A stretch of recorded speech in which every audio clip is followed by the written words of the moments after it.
Čau, veči! Šodien man būs tāds tā kā paskaidrošanas video. Šodien es nekādas spēles nespēlēšu.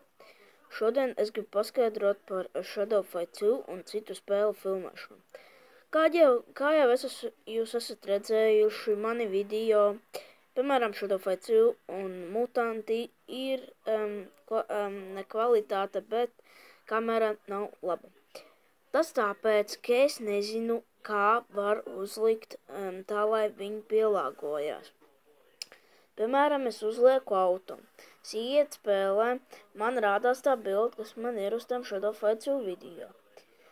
Es, piemēram, paņemu landscape'ās uzlieku. Man ir green screens. Green screens, es domāju, zaļais ekrāns.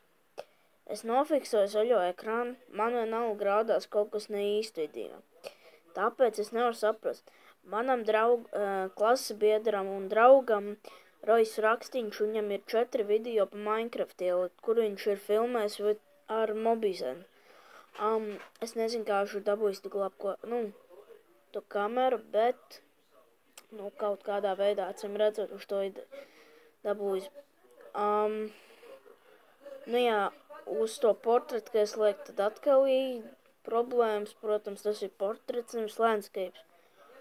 Un to es domāju, tā kā paskaidrošanas video, kāpēc man video nav tādi labi. Kā jūs redzējāt, es izliku 2 video, vienu pirms kādām 2 dienām, Pirms 2 dienām es izliku video par Clash Royale. Vakar es arī izliku vienu video par Clash Royale. Kas bija nākošais, ko es gribēju pateikt. Clash Royale man sanāk filmēt. Viss ir kārtībā, tas ir portretā. Bet atkal, kas ir problēma, Shadow Fight 2 man šausmīgi gribētos labus filmēt, bet man, diemžēl, tas nesanāk. Bet tas arī bija viss, ko es gribēju pateikt. Un, ja tiešām kāds man skatās, lūdzu, uzrakstiet komentāros, kā lai es to izdaru, jo es jau uzlieku landscape, man, vispār viss atšakarējās, gandrīz neko nav redzēt. Man kaut kas nav īsti. Man tā programma, ko es filmēju, normāli, bet, kaut kas šakarējās. Bet lūdzu uzrakstiet komentāros, ja tiešām jūs rakstīsiet komentāros. Tāpēc lūdzu uzrakstiet, man vajag to zināt. Un tad man video būs daudz labāk.